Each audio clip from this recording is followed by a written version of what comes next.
60 রানের দারুণ এক ওপেনিং পার্টনারশিপ। জিসান আলমের ঝড়ো ব্যাটিং, 4 ছক্কায় চোখ ধাঁধানো হাফ সেঞ্চুরি, আর আফিফের 3 বলে 3-4।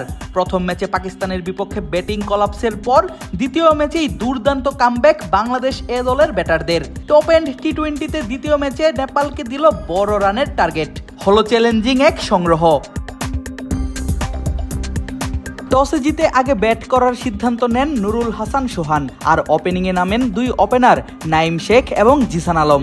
আর প্রথম ওভার থেকেই দুজন আনেন 16 রান। বোঝাই যাচ্ছিল বড় সংগ্রহের দিকেই এগুচ্ছে বাংলাদেশ এ দল।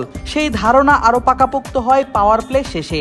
5 ওভার 2 বলে বাংলাদেশ পৌঁছে যায় 50 রানের সংগ্রহে। পাওয়ার প্লের প্রথম 6 ওভারে আসে 53 রান, সেটিও কোনো উইকেট না হারিয়ে।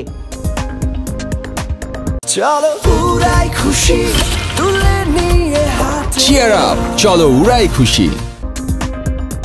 তবে পাওয়ার প্লের ঠিক পরের ওভারেই ভাঙে বাংলাদেশ এ দলের ওপেনিং জুটি। সন্দীপ লামিচানের বলে ক্যাচ তুলে দিয়ে সাজ ঘরে ফেরেন ওপেনার নাইম শেখ। আর দলীয় 60 রানে সাজ ঘরে ফেরার আগে নাইম করেন 18 বলে 25 রান। তবে নাইম আউট হলেও আরেক ওপেনার জিসান আলম এগিয়ে যান নিজের ব্যক্তিগত হাফ সেঞ্চুরির দিকে। জুটি গড়ার চেষ্টা করেন ওয়ান ডাউনে নামা সাইফ হাসানের সঙ্গে। ইনিংসের 10ম ওভারে এসে 4 হাঁকিয়ে নিজের 50 আদায় করে নেন জিসান। ইনিংসের মাঝামাঝিতে অর্থাৎ প্রথম 10 ওভার শেষে বাংলাদেশ এ দলের সংগ্রহ দাঁড়ায় 92 রানের, সেটিও মাত্র 1 উইকেট হারিয়ে। 50 করার পর যেন আরো খেপাতে হয়ে ওঠে জিসানের ব্যাট। 12তম ওভারে 2 বলে 2 ছক্কা হাঁকিয়ে জিসান যেন জানান দেন করতে চান 3 অঙ্কের রান। তবে নন্দনের ফুলটস বল সরাসরি আঘাত করে জিসানের প্যাড, উঠে জোরালো আউটের আবেদন।